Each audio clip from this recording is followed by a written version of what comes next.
Bonjour, je m'appelle Émilie et ça fait un mois que je suis revenue d'un voyage de 3 semaines en Chine.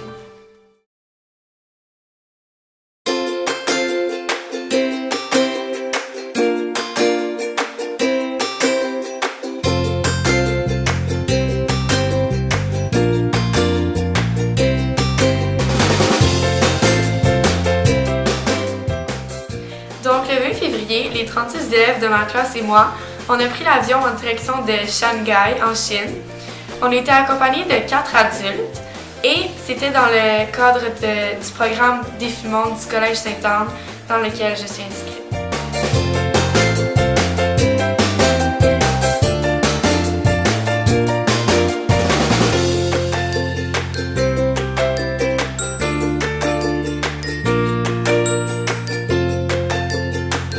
Donc le programme Défi Monde, c'est un programme qui incite les jeunes de 12 à 17 ans à s'ouvrir sur le monde, à s'initier à des nouvelles cultures et à développer un sens du leadership et de l'organisation. Donc le voyage en Chine avait pour but de nous initier à la belle culture chinoise et un des éléments de la culture qui m'a le plus impressionné est l'architecture. Premièrement, à notre arrivée à Shanghai, nous avons visité la Pearl Tower. Nous sommes dans la chambre de verre, la verre orientale, donc tout est fait de verre. Ça donne vraiment un vue dynamique sur le genre. C'est incroyable.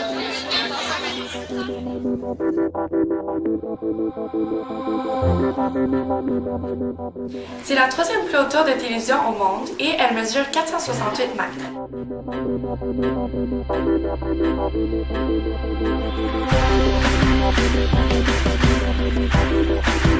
Et sa construction a débuté en 1991 et l'ouverture s'est faite en 1994. Du haut de la tour, c'était vraiment beau la vue. On pouvait voir tout le centre-ville. Partout où on regardait, c'était juste le centre-ville. J'ai trouvé ça vraiment impressionnant.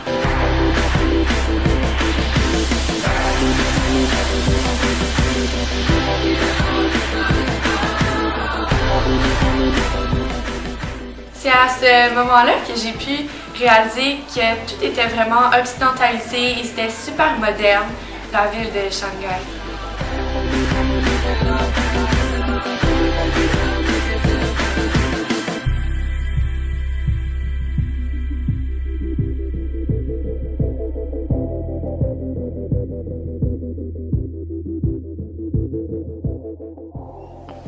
Quelques jours plus tard, après avoir visité la ville de Shanghai, on s'est rendu à Hangzhou.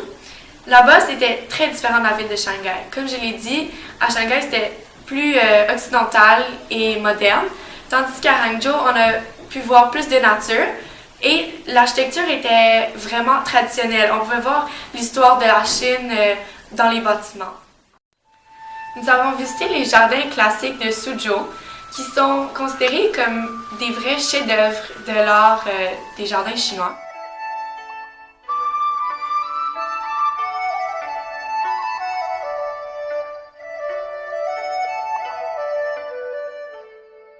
Donc, ces jardins-là ont été construits du 6e siècle au 19e siècle et les jardins chinois, c'est considéré comme un art très important, autant que la poésie et la calligraphie chinoise. On retrouve multiples formes d'architecture traditionnelle et dans l'architecture, on retrouve des halles, des pagodes, un lieu de culte pour les bouddhistes, des galeries, des arches et des bateaux.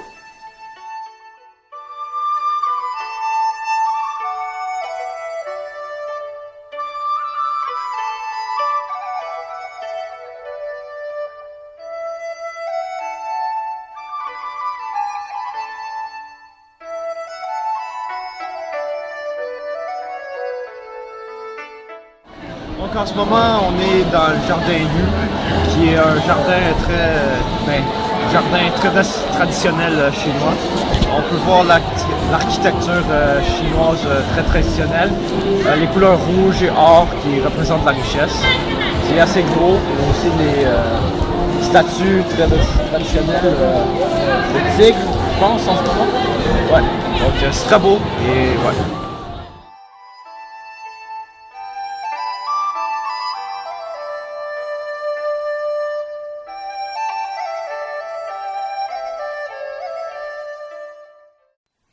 Quelques jours plus tard, nous nous sommes rendus à Beijing.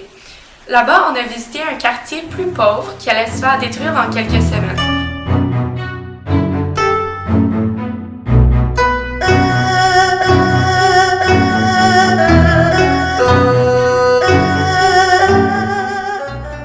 Ok, donc présentement, on est dans un ancien village de Beijing et on s'est fait dire que ça va tout être démoli pour construire de nouveaux bâtiments. Alors on peut voir qu'il y a beaucoup d'histoires dans ce petit quartier, dans les bâtiments et tout. Donc je trouve ça quand même triste qu'ils vont tout démolir pour avoir de nouveaux bâtiments modernes.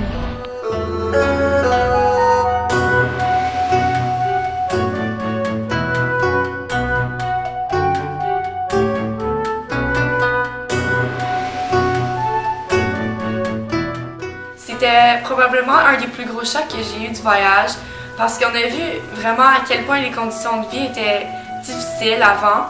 Puis j'ai trouvé que ça donnait un gros écart entre les riches et les pauvres. C'est ce que j'ai remarqué qui était très présent en Chine. On a consacré les 2 dernières journées du voyage à la visite de la Cité interdite et de la Grande Muraille de Chine.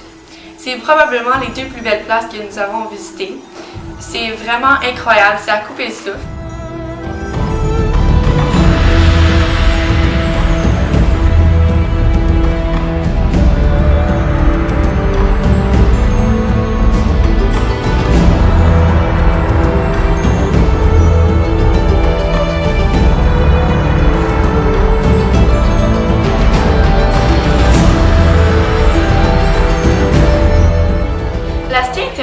C'est le palais impérial au sein de la Cité impériale de Pékin.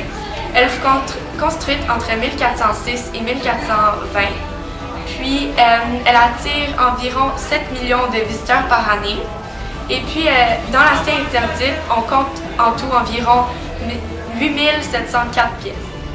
Donc, la Cité interdite, je trouve ça très impressionnant de voir tout ce qui a été construit pour les empereurs. Et la muraille de Chine, quand on est dessus, on sent comme au-dessus du monde, on voit super loin à l'horizon, puis en dessous de nous, c'est beau, on est vraiment haut sur les montagnes. J'avais vu plein de photos, sauf que être là, c'est vraiment incroyable, je peux pas croire que je suis allée.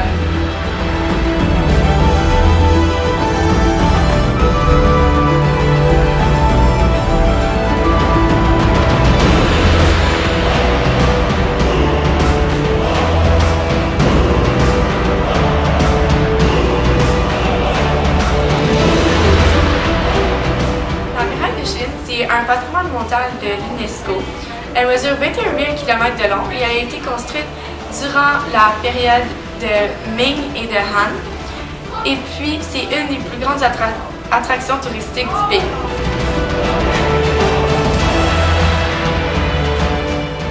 Donc, la muraille de Chine a été construite pour protéger la Chine des invasions mongoles. Bref, c'était une très belle manière de conclure le voyage. J'en ai appris tellement sur l'architecture chinoise et la culture en général. Je décrirais le voyage comme un bain culturel, une immersion culturelle. J'ai adoré. L'architecture chinoise est tellement belle et riche.